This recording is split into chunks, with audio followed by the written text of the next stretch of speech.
on the phone, it's a pleasure to welcome to the program Sabrina Joy Stevens. She's the Executive Director of Integrity in Education.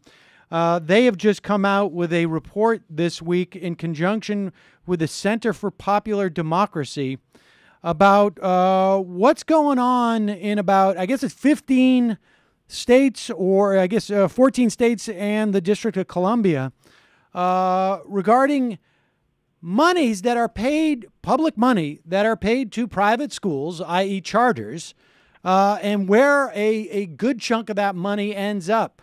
Welcome to the program, Sabrina. Thanks so much for having me. All right, so tell us, just give us the scope of this study and what you found. Well, basically what we found was just an incredible amount of fraud and waste.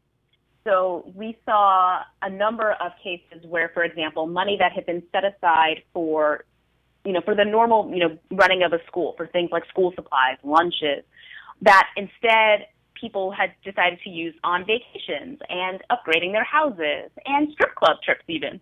And so, it really points to how the charter school, I got to say, that sounds educational, right? I mean, all of it.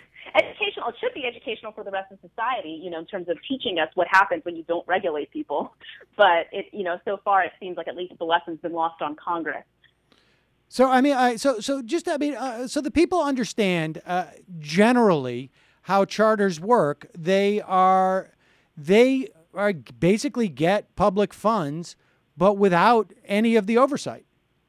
Right. So they receive public funds, but they are privately run. And there are very few proactive rules in place to make sure that these are competent individuals who are running these schools.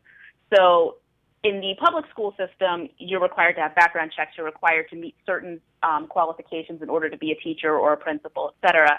Whereas in the charter sector, there aren't those same requirements necessarily. And so what we've seen is that, a lot of the money that was lost beyond just the fraud and the abuse was also just waste from people who really probably weren't qualified to begin with and shouldn't have had access to this funding, but got it anyway because there's no proactive system in place to weed out these kinds of people. So give us a sense. I mean, so you looked at 14 states and the District of Columbia. How did you go about getting this data? I mean, there doesn't seem to me to be any. I mean, you don't even have a central clearinghouse, it seems to me, within the states, never mind 1/3 of the states. Right, and that was what made this so difficult to begin with, was that we basically had to rely on news reports, on criminal complaints and things of that nature in order to get at this information, because there isn't a central clearinghouse where you can find this sort of thing. So that's exactly part of the problem. We really don't even know the full extent of this issue, precisely because we basically have a NOM system in place that depends on either whistleblowing media professionals or whistleblowers within the schools themselves to say something and then for it to be discovered. So it's not necessarily the case that these schools are regularly audited. It's not necessarily the case that there is a general office that is tasked with overseeing this so that we can really understand what's going on in these schools. And that's exactly why we're calling for the reforms that we're calling for, is because we shouldn't have to rely on, whether or not a reporter even gets wind of something in order to have any kind of stewardship over our public money. All right, so tell us specifically what kind of reforms you're looking at. Now, in New York State, this past budget, there was basically a trade-off that public education systems have to either guarantee placement within public schools, existing public schools for these more or less private schools, or they have to pay rent for these schools to find a location. But there is an increased oversight. I mean, in the past, we've had the state comptroller getting sued for just wanting to know how these charter schools are paying for things. The reform that you're proposing, what is it relative to what's now supposedly the law of the land in New York?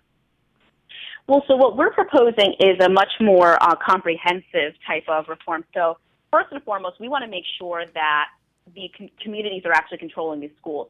We have to keep in mind that this was charters were never meant to be an industry, and they certainly weren't meant to be a growth industry. They were supposed to be a small, kind of controlled experiment, if you will, within the public school system that was meant to benefit the rest of the school system and students as a whole. And so what we want to see is kind of a system of oversight that actually reflects that. And so what we're talking about is making sure that communities are the ones who are governing these schools, that they aren't, walling themselves off from the community and being able to give these kinds of perks to their owners, et cetera. So we're looking for more transparency, for more oversight, more community control, because that's how you weed out these kinds of problems.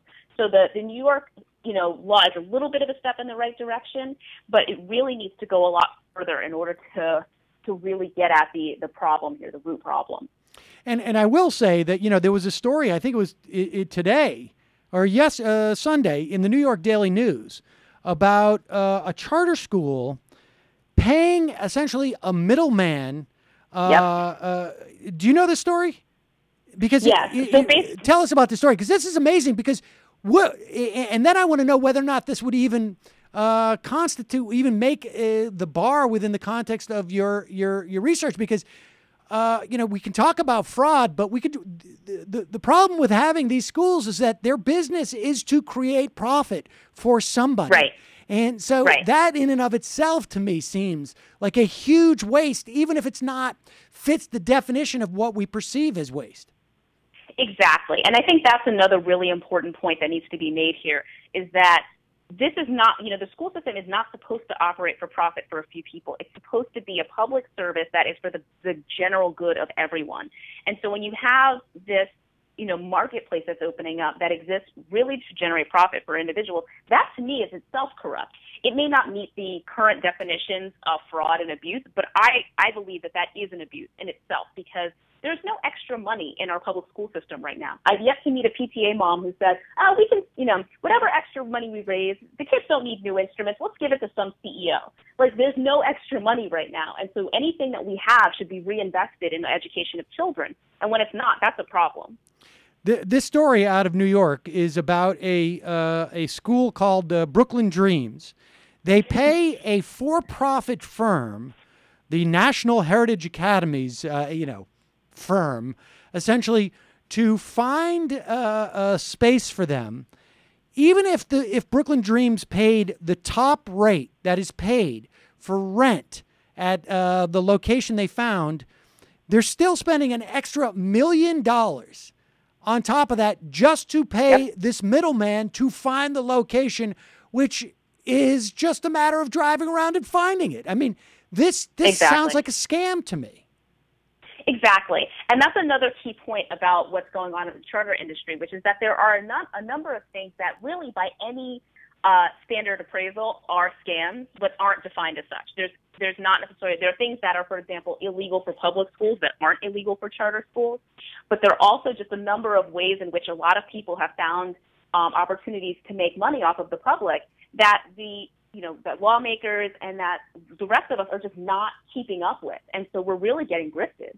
Yeah, and I should remind people that when I say that they're spending this extra $1 million, that's our money. That's money that's being taken out of the Department of Education budget that is simply going to a middleman that is not necessary in this process. And now New York City, at the very least, is obligated to pay for this money, but really has no control over how it's spent. I mean, the best case scenario is that we would just become more aware of this. We don't have to wait for an investigative reporter to do this. But again, you've got all these people who are making so much profit off it that it's hard to imagine it's going to go away unless there's some type of wholesale change. Now, also, tell me about this. I don't believe it's going to become law, but this H.R. 10. What is that law that's passed Congress now, at least? Well, basically, it's a $300 million giveaway to this industry. We just had, a few brave lawmakers stood up and actually said, wait a minute, this doesn't make any sense. Why should we be giving $300 million more dollars to this industry when we just learned this week that at least $100 million has been lost to fraud and abuse? But so what we have is that they're incentivizing some of the worst aspects of the industry. So we already established, and this is agreed upon on both sides, whether you're a charter advocate or opponent, most people agree that there is not enough regulation and oversight. Yet they're giving incentives to states that list their charter caps that don't have them already. So further encouraging expansion where there is already so little regulatory foundation. They're incentivizing the idea of basically the people who have the strongest protections are kind of getting the short end of the stick here, because it's the whole point of the bill is to encourage more growth. And again, that's not the point of this idea. Any merit that the charter school idea has, it comes from this idea that it's supposed to be a controlled experiment for the benefit of all public schools. They're incentivizing this idea of, expanding just for the sake of charter growth, and it's not helping anyone. Right. And when we say charter growth, we're basically talking privatization of our public school system. Absolutely. We're talking about people who are making money off of schools, not necessarily people who are educating children. Sabrina, has anybody done any studies on the effectiveness of the charter school? I'm not talking about in terms of educational outcomes. We know that all the studies show that there are some good charter schools, there's some really bad charter schools, and in the aggregate, public schools do slightly better if you look at the aggregate. But I'm curious, has anybody done any studies about the charter schools as experiments? In other words, what has come out of these labs that have fundamentally helped our broader education system? Well, so far there haven't really been systematic studies of that, but there's just, just today there's in the New York Times this article that's talking exactly about that, which is that even though that was the original idea, pretty much everybody agrees that there hasn't been a whole lot of cross-sector sharing. And that makes sense because, number one, the idea that you would pit schools against each other doesn't exactly create the conditions for collaboration. But the other thing, too, that has to be kept in mind is that just because something is new doesn't necessarily mean it's going to be better. And especially when you put new schools and old schools in an environment where everything is about high-stakes testing, it's really going to be hard for any kind of school, whether it's public or charter, to really be innovative. Everybody's going to be worried about whether or not they score well on these tests, and then that's what you're going to get more of, is schooling that, that encourages kids to do well on tests and maybe doesn't do very much for them outside of that.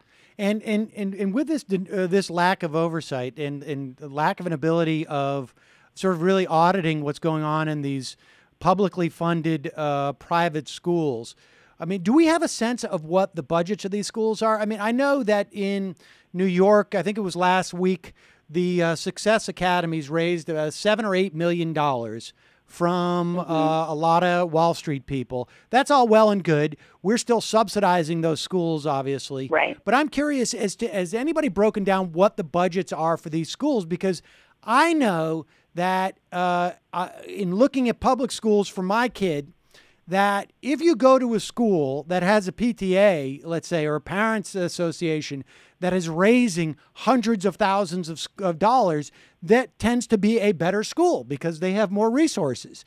Not every neighborhood has the ability to do that. So, if Success Academies is providing good test scores because they have a budget that may be twice the size of another elementary school, publicly funded and publicly audited and controlled elementary school, then that should come as no surprise, and that's something that is not scalable in any way. Right, and that's the other piece that makes it very hard to even make the claim that it's an apples-to-apples comparison between charters and public schools. Because, yes, there's a lot of, there are many schools that can command significant outside funding. So there's a lot, there's the Charter School Growth Fund. There's all these different entities that exist purely to direct more money to these schools. And so while there's this really insidious and disingenuous campaign going on to call for charter school funding equity because they don't get the same amount of money as public schools, the fact is that they often end up outspending these schools. There is one study I'm aware of that was done by Bruce Baker, who's a school funding expert out of Rutgers, and he looks at kind of, what is this bargain? Because there's a lot of people who believe in this original theoretical idea that maybe they can do more for less, and we should see if somebody is able to do that. And what it finds is that actually charter schools tend to do less with more. So these are schools that are serving less needy children, fewer students with special needs. They're serving students who tend to be less poor than their public school counterparts, and yet they have more money because of this private philanthropy that supports them. And so that's what we know right now about the sort of comparison between the two. Well, Sabrina Joy Stevens from Integrity in Education, we're going to link to the study that you guys did. I really appreciate your coming on and talking about it and sharing it with us today. Thanks so much for having me.